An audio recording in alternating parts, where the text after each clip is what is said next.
ओम ब्रह्मदेव। नमस्ते।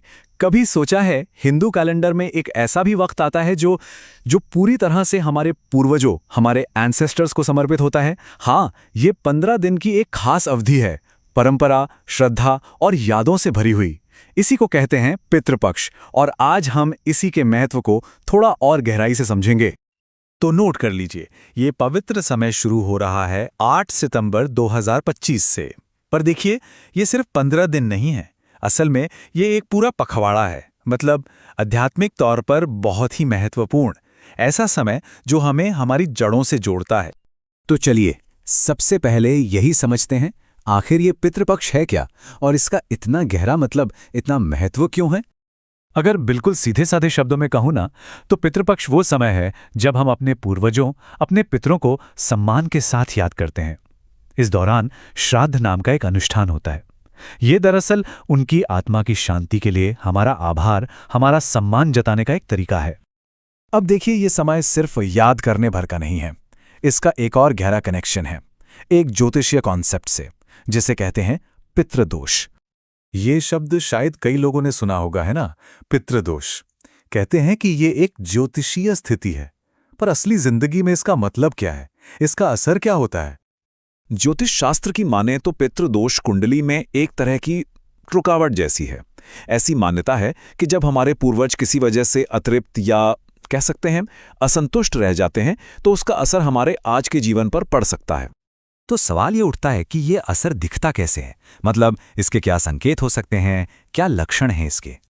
और यहीं पर बात दिलचस्प हो जाती है, कैसे एक ज्योतिषीय कॉन्सेप्ट को हमारी रोजमर्रा की जिंदगी की परेशानियों से जोड़ा जाता है। मान्यता ये है कि अगर जीवन में अचानक कुछ मुश्किलें आने लगें, तो वो शायद इसी दोष का एक संकेत हो सकती हैं। तो ये लक्षण कौन से हैं?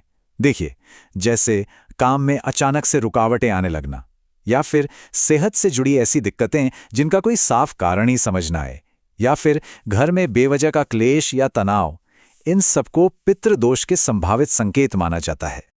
तो जाहिर है मन में सवाल आता है कि अगर ऐसे लक्षण हैं तो फिर इसका उपाय क्या है? क्या इससे निकलने का कोई रास्ता है?